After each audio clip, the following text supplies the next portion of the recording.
I stared at the legal document on my kitchen table, the words blurring as tears threatened to spill.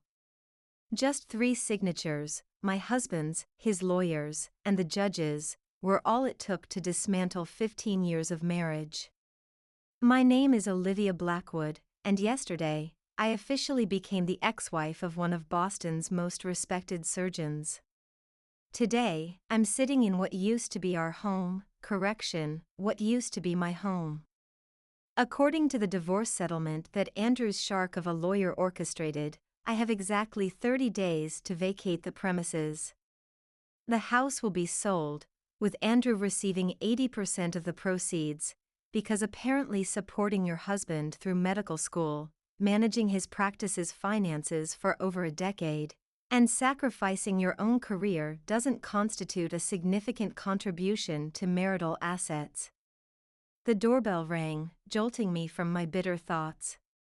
Through the frosted glass, I could make out the silhouette of a woman in a business suit, probably another real estate agent Andrew had sent to evaluate the property. I considered ignoring it, but that would only delay the inevitable. "Mrs. Blackwood?" The woman smiled professionally when I opened the door. "I'm Jessica Winters from Coastal Realty. I believe your husband arranged for me to assess the property today?" "It's Ms. Blackwood now," I corrected, stepping aside to let her in. "And yes, I was informed someone would be coming." Jessica's eyes darted around the entryway, mentally calculating square footage and market value. "Beautiful home. You've maintained it wonderfully." "Thank you," I said flatly. "I designed most of the renovations myself." "Really?" Genuine interest flickered across her face. "You have an eye for design." I almost laughed.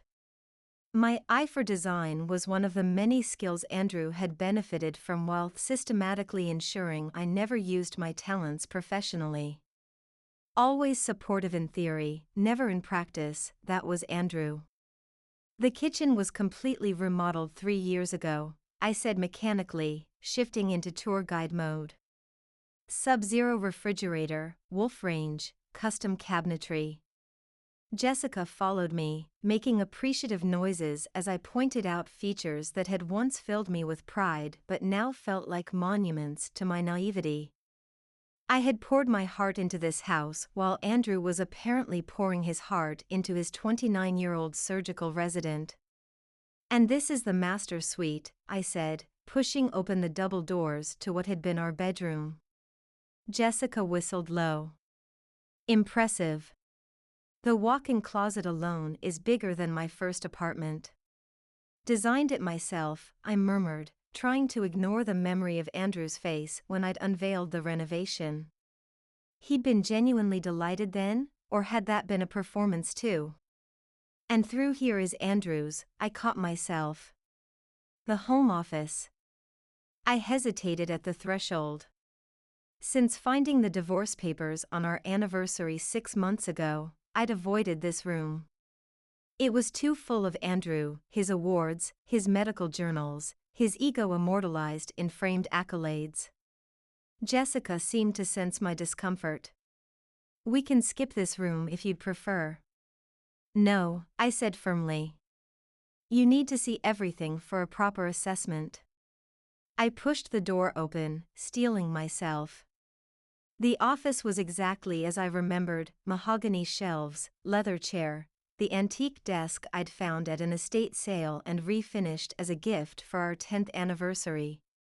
Jessica moved efficiently around the space, making notes on her tablet. I was about to suggest we move on when she paused at the bookshelf. "Is this him?" she asked, pointing to a framed photo. "Your ex-husband?" I nodded stiffly. It was a picture from a hospital fundraiser 3 years ago, Andrew in his element, charming donors with that practiced smile. "I thought he looked familiar," Jessica mused. "He performed my sister's gallbladder surgery last year." She glanced at me, then quickly added, "Sorry, that was inappropriate." "It's fine," I said automatically, though it wasn't. Nothing about this situation was fine. Jessica cleared her throat, clearly uncomfortable. I think I have everything I need for now. I'll have the market analysis to you, or, I guess, to the attorneys, within a few days. I nodded, already turning away. I'll show you out. At the front door, Jessica hesitated. Ms. Blackwood, this might be overstepping, but, are you working with a good attorney? The question caught me off guard. I have a lawyer, if that's what you're asking. That's not what I'm asking. She looked genuinely concerned. This house alone should have secured you a much better settlement than what you implied earlier. I laughed bitterly. You'd think, right? But Andrew's lawyer is something of a legend in divorce circles, and my attorney was less so. I didn't add that I'd chosen Barbara Mills because she was the only divorce attorney I could afford after Andrew cleaned out our joint accounts. Jessica reached into her blazer and pulled out a business card. Call this woman Margot Chen. She's not just a real estate attorney, she specializes in high-asset divorce cases where one party has been, let's say, strategically disadvantaged. I took the card reflexively. The divorce is final. What could she possibly do now? More than you might think. Jessica's expression was impossible to read. Just tell her Jessica Winters sent you, and that it's about Andrew Blackwood. After she left, I stared at the card in my hand. Margot Chen, attorney at law. Something about the way Jessica had said her name, about the knowing look in her eyes, made me curious despite my exhaustion with legal proceedings. I set the card aside on the kitchen counter, convincing myself I'd think about it later. Right now, I needed to start the monumental task of sorting through 15 years of accumulated life for my forced exodus, started in the bedroom closet, methodically separating my clothes from Andrew's few remaining items.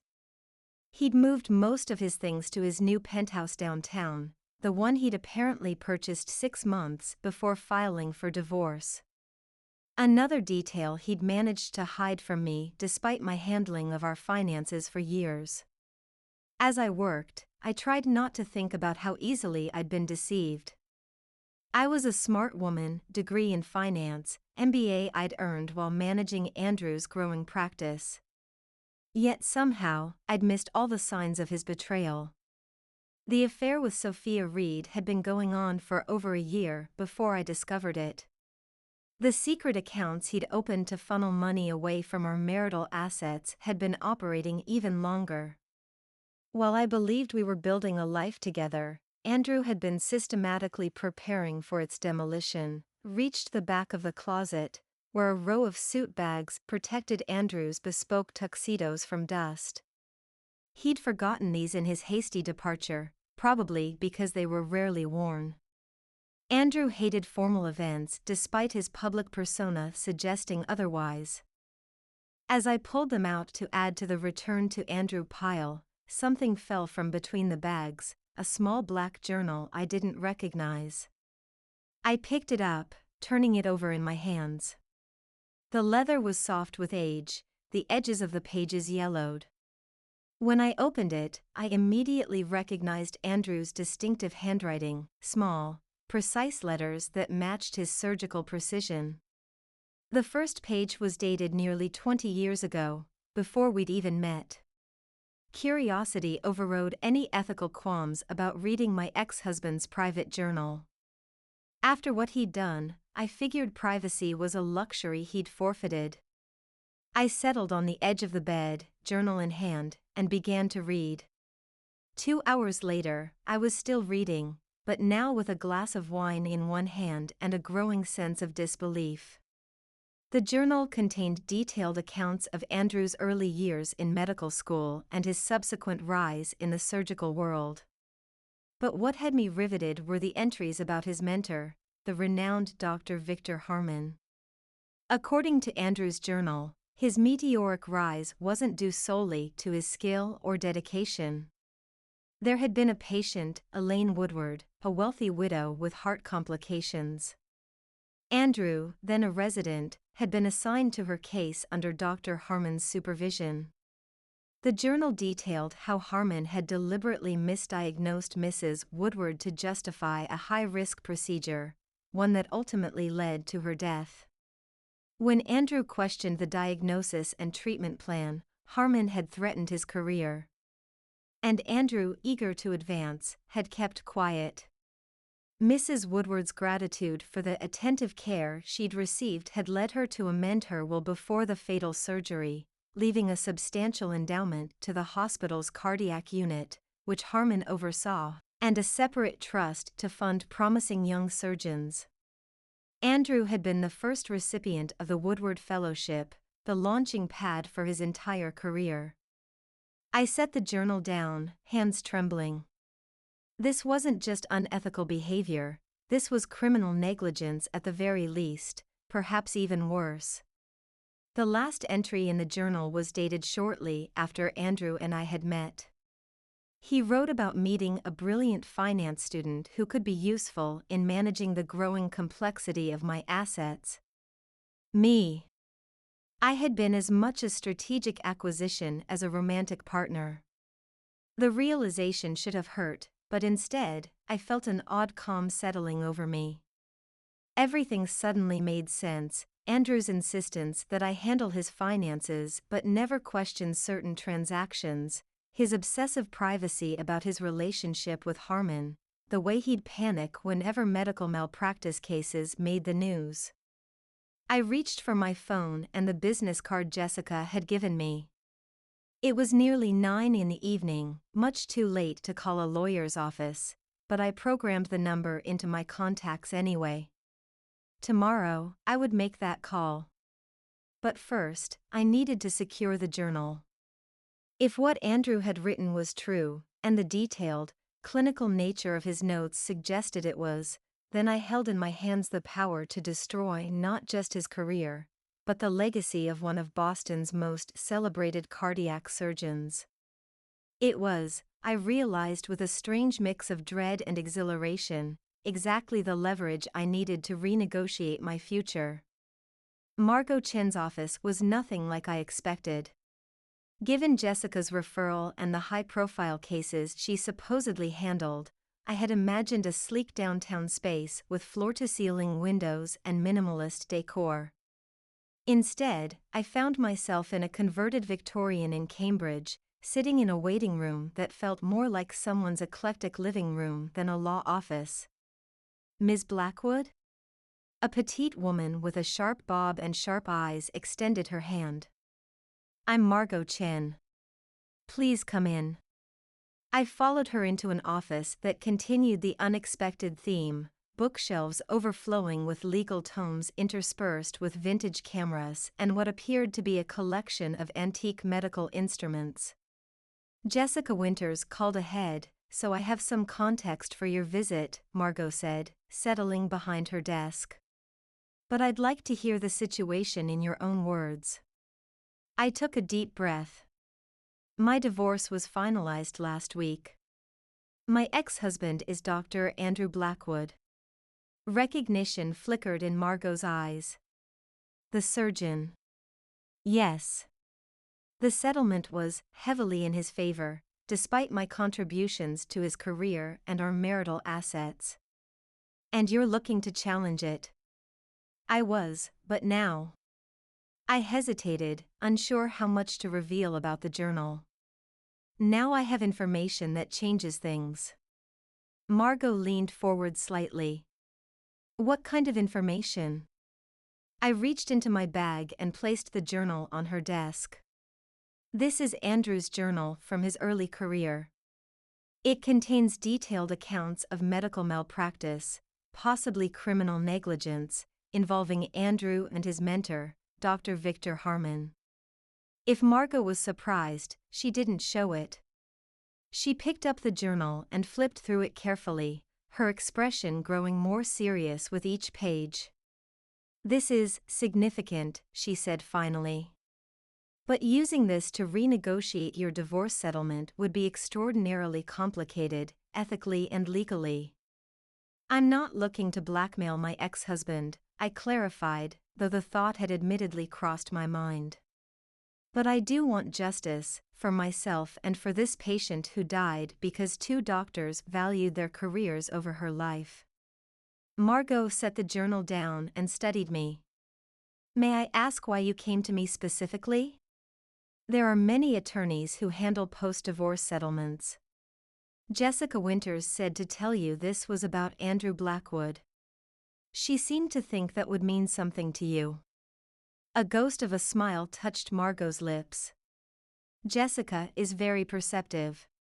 She stood and moved to close her office door before returning to her desk.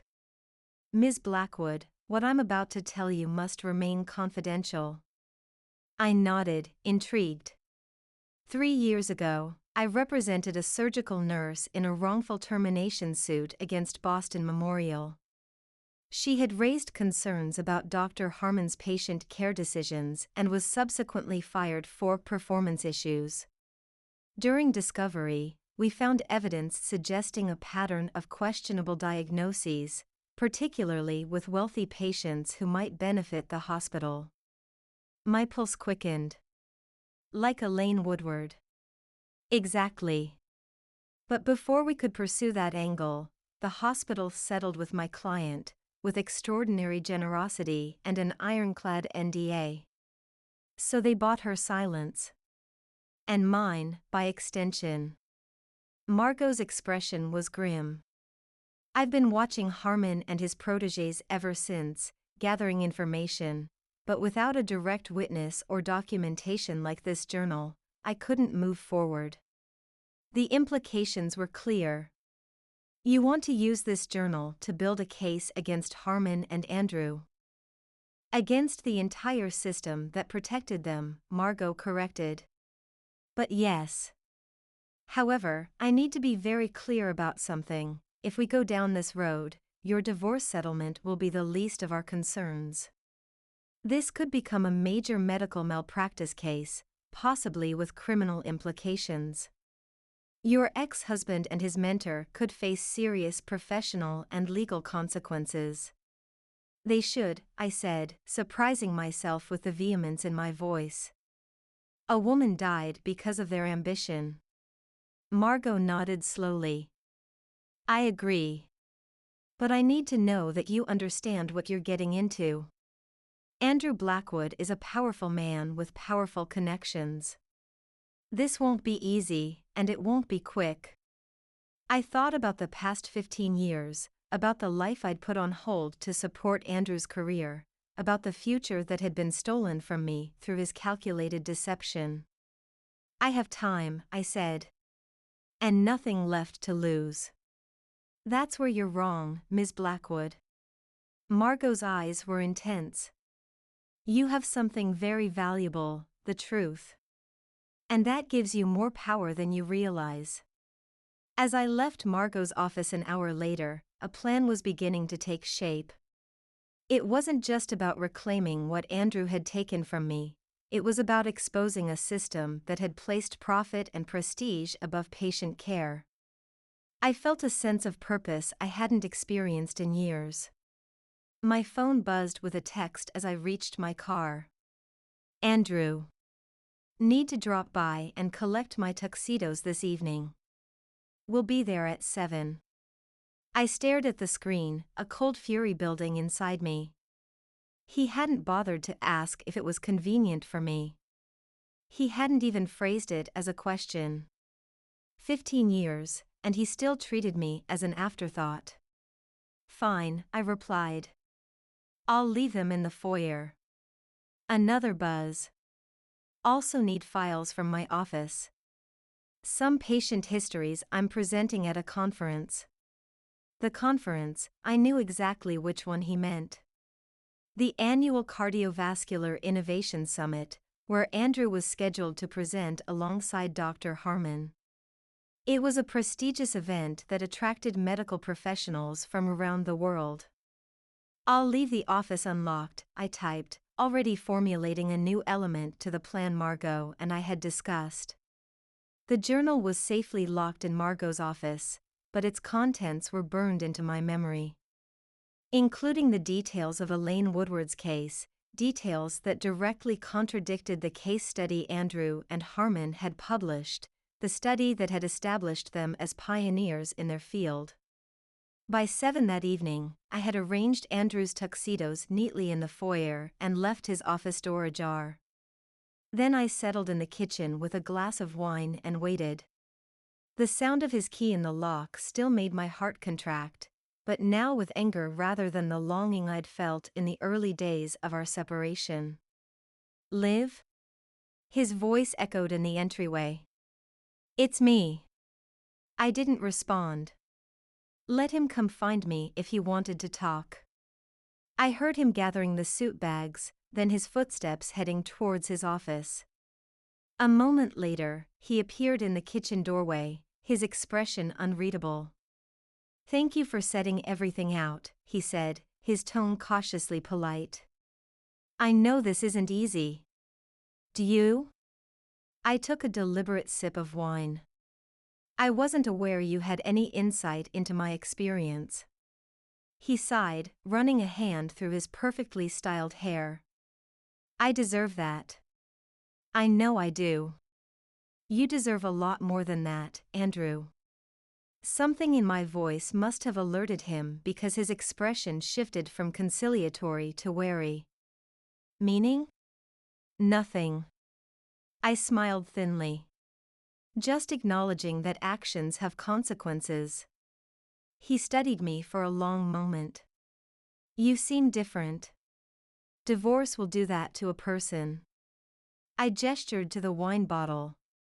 "Care for a glass? For old time's sake?" After a brief hesitation, he nodded. "Sure, why not?" I poured him a glass, watching as he settled into the chair across from me. It was surreal, sitting at our kitchen table as if we were still a married couple having a normal evening conversation. "How are the house showings going?" he asked after an awkward silence. "Jessica Winters seems confident it will sell quickly." "Apparently, the market for luxury homes is quite strong right now." "That's good." He took a sip of wine. "You'll get your share promptly then." "My 20%, you mean?" His expression hardened slightly. "Olivia, we've been through this. The settlement is fair given the circumstances." The circumstances being that you successfully hid assets, had an affair, and hired a cutthroat attorney while I was still in shock from finding divorce papers on our anniversary. Andrew set his glass down with more force than necessary. "I didn't come here to rehash the divorce." "Why did you come here, Andrew?"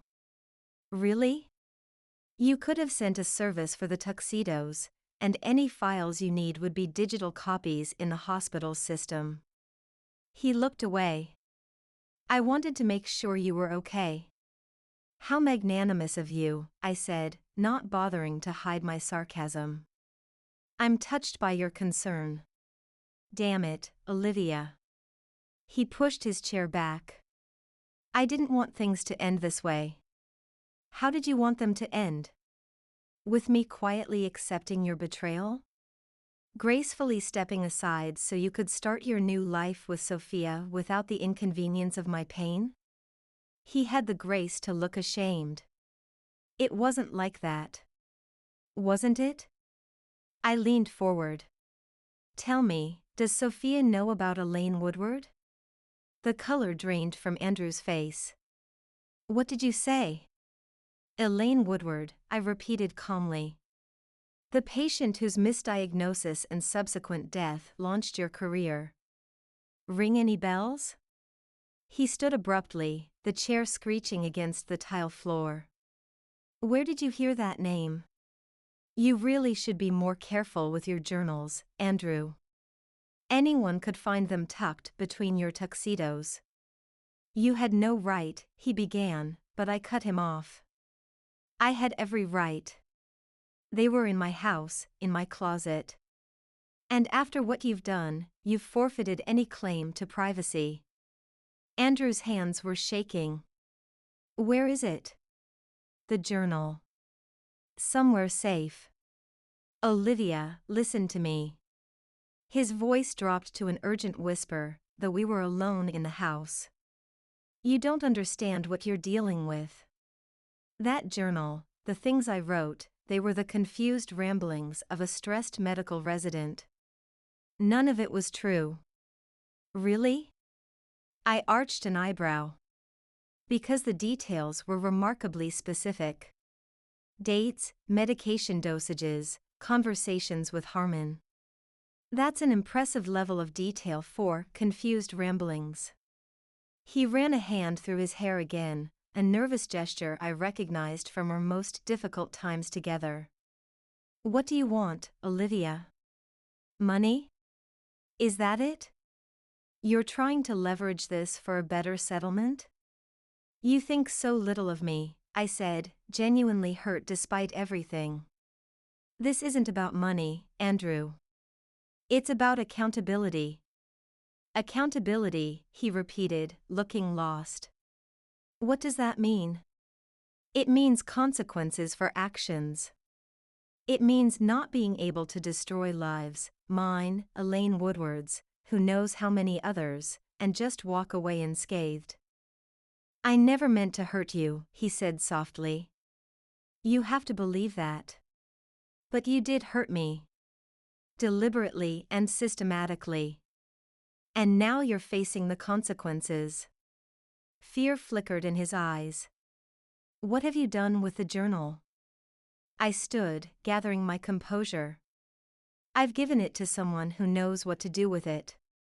Someone who's been building a case against Harmon for years. You can't, he reached for me, but I stepped back. Olivia, you don't understand. If this gets out, it won't just ruin me. It will destroy everyone connected to Harmon's program.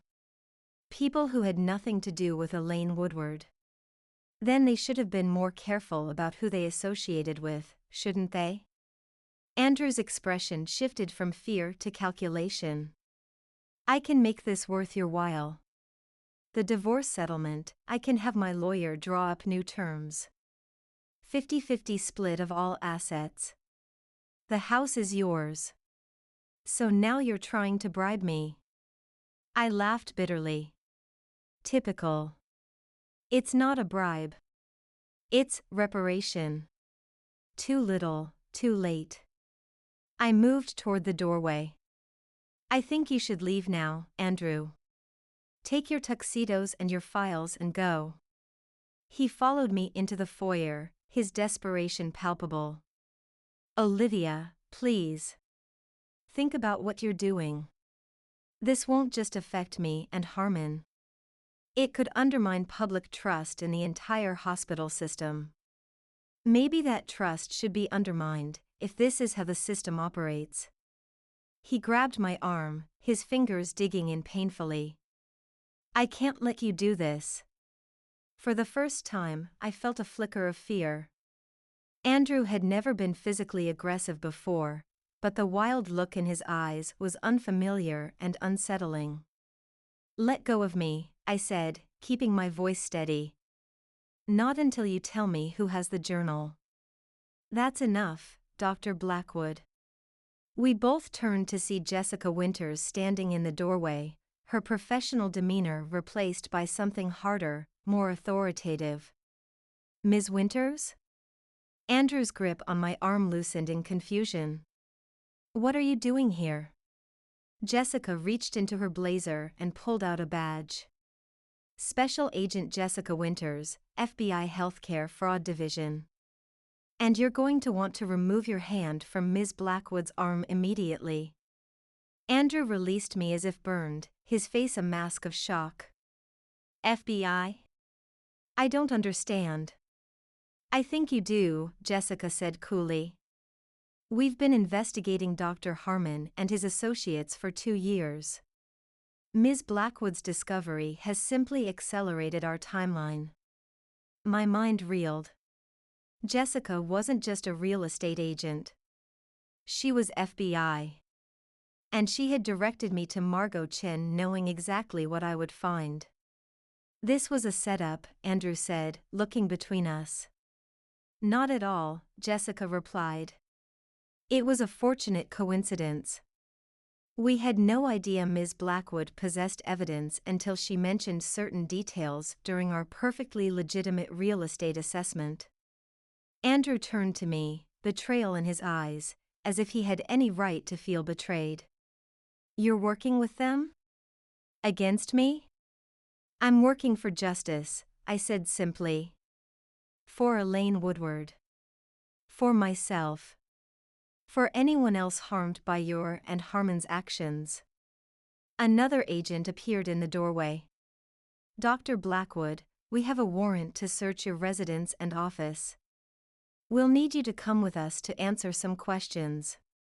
Andrew looked utterly defeated. Olivia, please. Don't do this. I already have. I stepped back, allowing the agents to enter. And my name is Ms. Blackwood.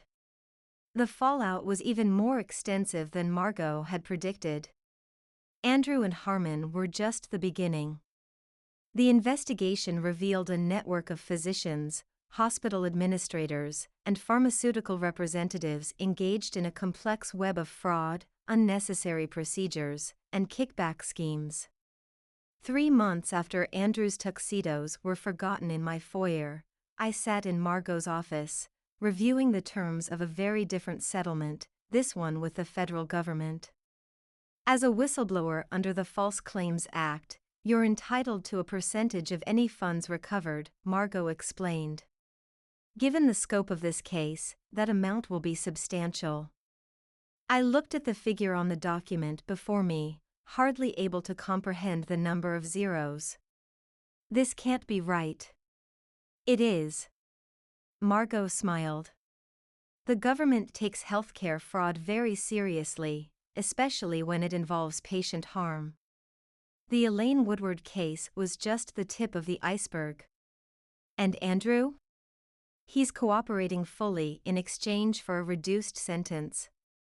His testimony against Harmon and the others has been invaluable. I nodded, feeling a complex mixture of emotions. Despite everything, there was a part of me that still cared what happened to the man I had spent 15 years loving.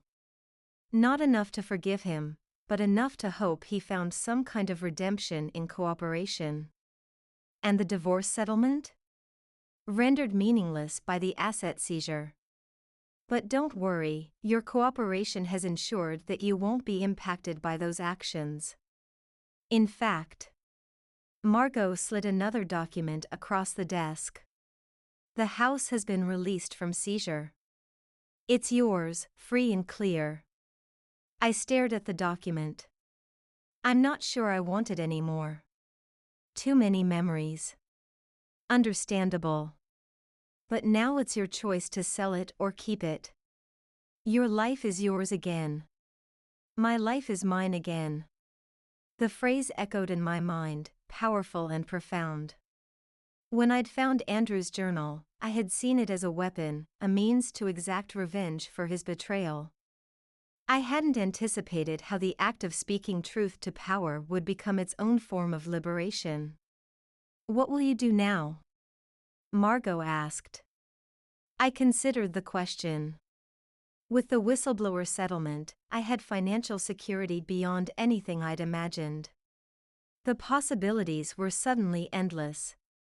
I think I'll travel for a while, I said, surprising myself with the answer. I've spent 15 years of my life in one place, supporting someone else's dreams. It's time to figure out what my own dreams look like. Margot nodded approvingly. And after that? A memory surfaced, a younger version of myself, bright with ambition, sketching designs for healthcare management systems that would prioritize patient outcomes over billing opportunities. The career I'd set aside to support Andrew's. I still have my MBA, I said thoughtfully. And now I have a unique perspective on what's wrong with the healthcare system. Maybe it's time to put that knowledge to use. The world could use more people like you in healthcare administration, Margot agreed. People who've seen the damage that greed and ambition can cause. As I left Margot's office that day, I felt lighter than I had in years. The divorce that had once seemed like the end of my world had become the beginning of something new and entirely mine. Andrew had left me with nothing, not knowing that I would discover the secret that would change everything, not just for me, but for an entire system built on exploitation and deceit. In losing what I thought was my whole life, I had found my true purpose. And that, I realized, was the greatest victory of all. 6 months later, I stood at the railing of a ferry crossing the Aegean Sea, the wind whipping my hair as Greece's islands rose on the horizon. After leaving Boston, I had embarked on a journey that was as much internal as geographical, seeking to rediscover the woman I had been before becoming Mrs. Andrew Blackwood. My phone buzzed in my pocket, an email notification from Jessica Winters, who had become an unexpected ally and friend through the investigation. Thought you'd want to see this. Final sentencing tomorrow. Your testimony made all the difference. Attached was a news article detailing the conclusion of the healthcare fraud case. Harmon had received 15 years. Several hospital administrators and pharmaceutical executives were facing similar sentences. And Andrew had received 5 years, reduced from 12 due to his cooperation. I stared at his mugshot, searching for traces of the man I had loved. He looked older, diminished, the confident air replaced by resignation. For a moment, regret tugged at me. Had I done the right thing? Had my need for justice, or was it vengeance, destroyed too many lives? Another email arrived, this one from Margot. Just got word from the Woodward family. They wanted to thank you personally. The truth about Elaine has given them closure they never expected to have. You did good, Olivia. I closed my eyes, feeling the sea spray on my face. That was what mattered in the end, not revenge, but truth. Not punishment, but accountability. The system that had protected Andrew and Harmon had harmed countless patients. In exposing it, I had helped ensure it couldn't harm others. My phone buzzed again, a reminder this time. Tomorrow, I had a video interview with a healthcare startup focused on patient advocacy. They were interested in my unique perspective on systemic reform. I smiled, slipping the phone back into my pocket. The journey ahead was uncharted territory, but for the first time in my adult life, I was navigating by my own compass. The course I'd set might change. The seas might not always be as calm as today's. But the woman at the helm was stronger than she'd ever known, forged in betrayal's fire and tempered by the cool waters of truth. Andrew had left me with nothing. But I had found within myself everything I needed to begin again.